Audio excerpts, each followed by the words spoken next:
here in Medjugorje, and what's your name? Susan. Susan, where are you from? From Philadelphia, USA. And first time for you here? Yes, it's the first time. And how do you feel being here now? Oh, it's so wonderful, it's so peaceful. Yeah. Everybody's so friendly. It's so nice to meet so many people from all over the world here. Yeah. It's wonderful. I'm having such a great time. I'm sorry to be leaving tomorrow. Oh, you leave tomorrow? Yes, yes. In general, how has the experience been now here?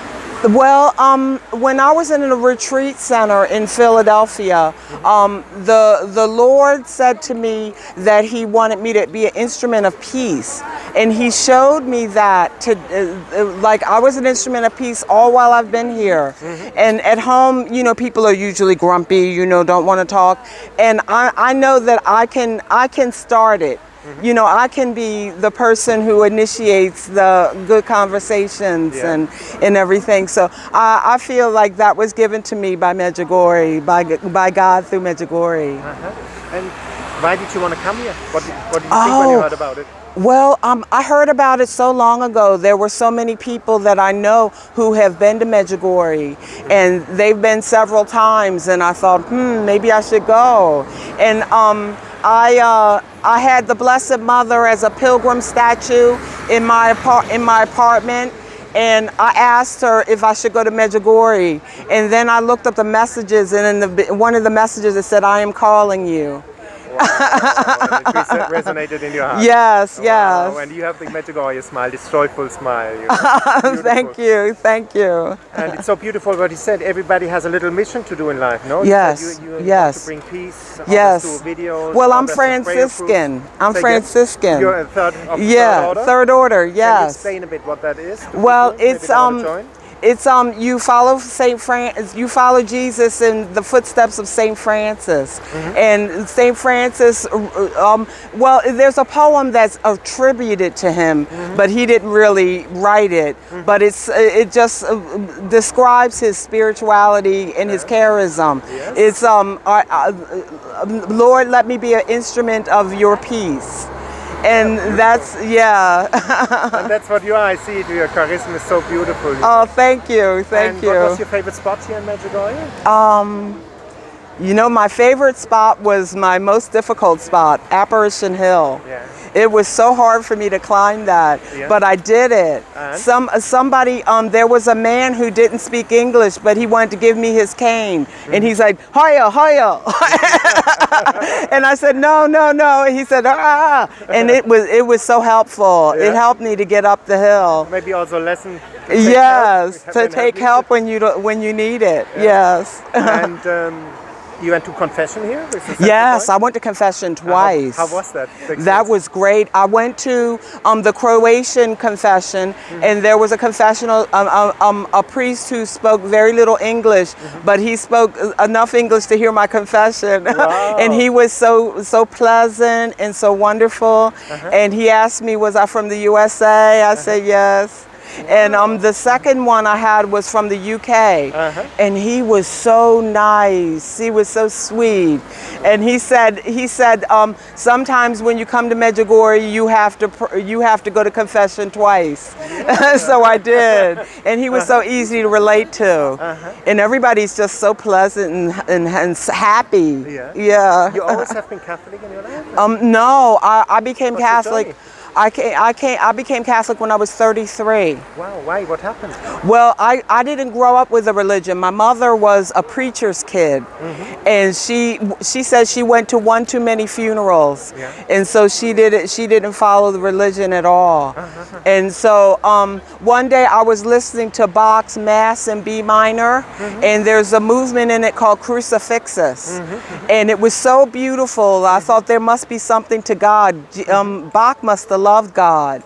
So maybe there's something, maybe I should start going to church because maybe there is a God. And I went to the Lutheran church because Bach was Lutheran. And then one of the Lutheran churches I went to, they said something negative about Mary. And my mother said, if you're upset about that, then maybe you should go to the Catholic Church because they love Mary.